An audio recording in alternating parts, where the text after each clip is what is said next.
তুমি কি ভেবেছো আমি তোমাকে স্বামী হিসেবে মেনে নেব? কখনো না, কোনো দিনও না। তুমি আমাকে ভুল তুমি কি ভেবেছো এই বিয়ে আমি নিজের ইচ্ছা করেছি? না, এই বিয়ে আমি পরিবারের চাপে করেছি। আমি তোমার সাথে কোনোদিনও সংসার করবো না। তুমি দিদির সাথে সাথে আমার জীবনটাও শেষ করে দিলে। ঠিক আছে, তুমি কি চাও? মুক্তি, মুক্তি চাই।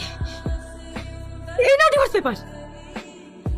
ঠিক আছে, আমি তোমায় মুক্ত করে দিচ্ছি। এক মিনিট, তুমি এভাবে ডিভোর্স করে দিলে তো আব্বা মা আমাকে দোষী ভাববে। এভাবে নয়। বেশ, ঠিক আছে, একদিন আমি সব ভুল নিজের ঘাড়ে নিয়ে তোমাকে আমি মুক্ত করে দেব। ভয় নেই, তোমাকে আমি স্পর্শ করব।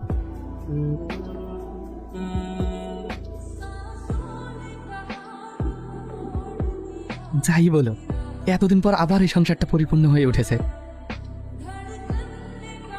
বৌমা, তোমার শরীর খারাপ নাকি? না না, তাহলে এরকম লাগছে কেন তোমার? না না, আমি ঠিক আছি। তুমি কি ভেবেছো এসব গিফট দিয়ে আমাকে মানিয়ে নেবে? কখনো না। ফুল, চকলেট, কেক, তুমি কি করে জানলে আমি এসব পছন্দ করি? হ্যাপি বার্থডে স্নেহা, জন্মদিনের অনেক শুভেচ্ছা রইল। তোমার দিদির মুখ থেকে শুনেছিলাম তুমি এগুলো পছন্দ করো। যদি কোনো ভুল করে থাকি, আই এম সো সরি। দেখ দেখ কে আসছে। শালা, জীবন তো এখন ওর। এই একটা বউ মরতে মরতে আর একটা বিকেলে চলে এসছে।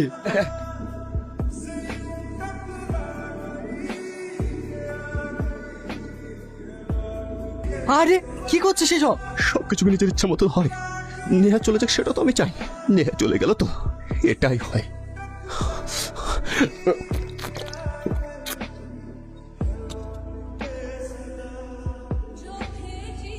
তোমাকে বলেছিলাম না তুমি খুব অল্প দিনে মুক্তি পেয়ে যাবা। রাহুল, রাহুল, রাহুল, এসো নেহা, এসো, এসো, এসো, এসো।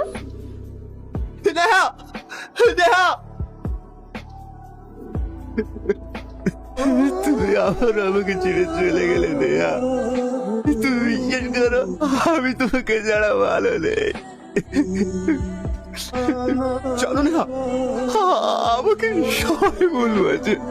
তুমি বিশ্বাস করো, আমি তোমার বোনের জীবন নষ্ট করিনি।